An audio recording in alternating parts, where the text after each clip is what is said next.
video is just so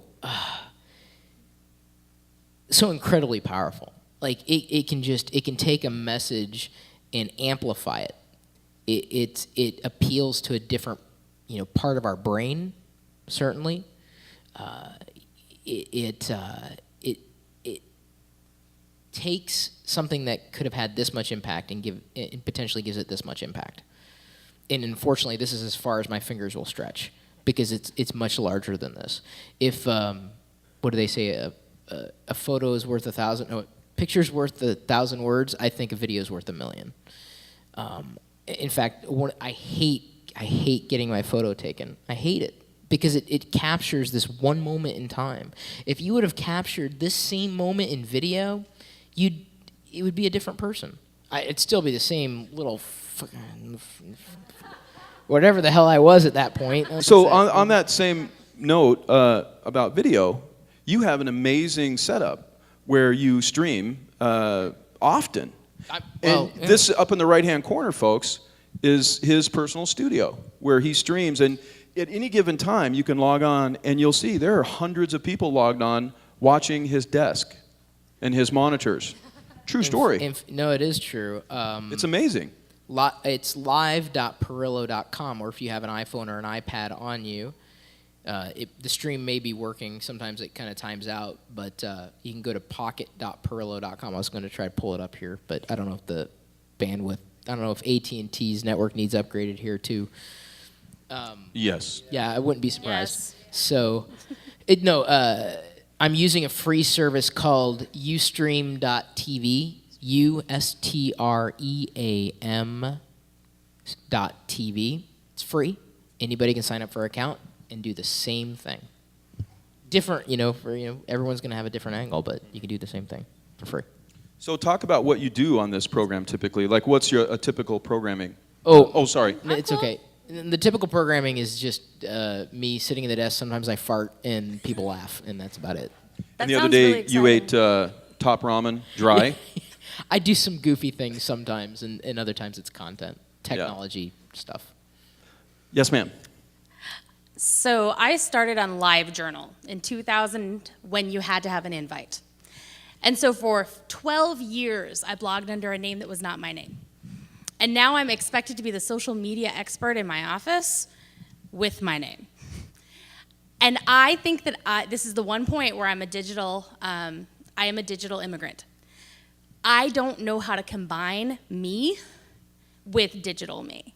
And do you think that's normal, that we're all kind of going through this understanding of there's not that separation anymore, that Krista Benson is in fact Krista Benson on the internet in all places?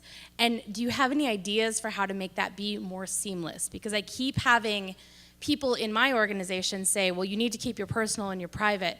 You need to keep your personal private, the here, and your professional here. And I think more and more it's impossible and inauthentic.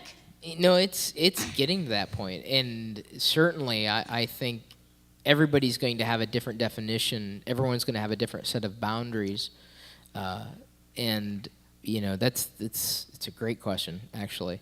One of the reasons, and I've talked to a couple people tonight, so if this is a repeat story, I apologize. But one of the reasons why I drew this little logo over here, this old one. A fan made this one for me, the one in the middle, and the reason why I've always kind of would rather have a cartoon version of myself out there is because it is an extension of myself. I mean, it's still very much me. I have a personal voice and usually get it across pretty well, whether it's video or text or what have you. But it's not me. That's not me. It's me, but it's a likeness of me. It's a cartoon. It's like a version of me. superhero almost. Right. Well, I wouldn't say superhero at all. That's way more cool than I'll ever be. But I think clearly defining goals and objectives is paramount in that situation, because in a professional setting, you're going to have different goals than in a personal setting. And unless you've defined the goals, it's going to be pretty close to impossible to define the boundaries. And certainly if you have not yet defined the boundaries, you owe it to yourself to do that. Because just because you can do it doesn't mean you should. It's also very important in terms of a business sense too. Own what you say. And I'd say the same thing with text, like blogging, tweeting, certainly photos and video.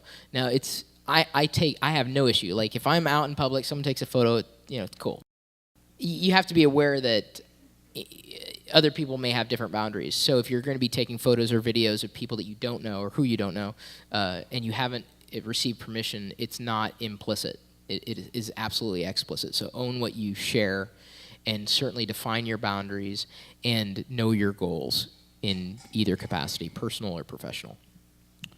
Yeah, it's interesting. I heard a story recently. I'm going to steal thunder from one of the folks coming up here, but I'll let him dig a little deeper.